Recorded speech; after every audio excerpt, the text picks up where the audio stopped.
ओम नमः चंडिकाय नमः। दुर्गा सप्तशती भाषा पाठ छठा छठा अध्याय। महर्षि मेघा ने कहा, देवी की बात सुनकर दूत क्रोध में भरा हुआ वहां से असुरेंद्र के पास पहुंचा और सारा वृतांत उसे कह सुनाया।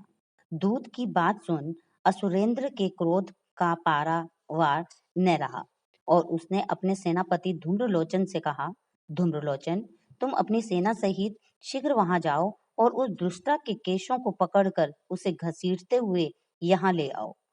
यदि उसकी रक्षा के लिए कोई दूसरा खड़ा हो, चाहे वह देवता, यक्ष अथवा गंधर्व ही क्यों न हो, उसको तुम अवश्य मार डालना। महर्षि मेघा ने कहा। शुंभ के इस प्रकार आज्ञा देने पर धूम्रलोचन 60,000 राक्षसों की सेना को साथ लेकर वहां पहुंचा और देवी को देख ललकार कर कहने लगा, अरे तू अभी शुंभ और निशुंभ के पास चल। यदि तू प्रसन्नता पूर्वक मेरे साथ न चलेगी तो मैं तेरे केशों को पकड़कर घसीटता हुआ तुम्हें ले चलूंगा। देवी बोली, असुरेंद्र का भेजा हुआ तेरे जैसा बलवान यदि बलपूर्वक मुझे ले जावेगा तो ऐसी दशा में मैं तुम्हारा कर ही क्या सकती हूँ। महर्षि मेघा ने कहा। ऐसा कहने पर धूम्रलोचन उसकी ओर लपका, किंतु देवी ने उसे अपनी हुंकार से ही भस्म कर डाला। यह देखकर असुर सेना क्रुद्ध होकर देवी की ओर बढ़ी, परंतु अंबिका ने उस पर तीखे बाणों, शक्तियों तथा परसों की वर्षा आरंभ कर दी। इतने में देवी का वाहन भी अपनी ग्रीवा के बालों को झटकता हुआ और बड़ा भारी शब्द करता हुआ असुर सेना में कूद पड़ा। उसने कई असुर अपने पंजों से, कई अपने जबड़ों से और कई को धरती पर पटक पटक कर अपनी दाढ़ों से घायल करके मार डाला। उसने कई असुरों के अपने नखों से पेट फाड़ डाले और कई असुरों का तो केवल थप्पड़ मार कर सिर धड़ से अलग कर दिया।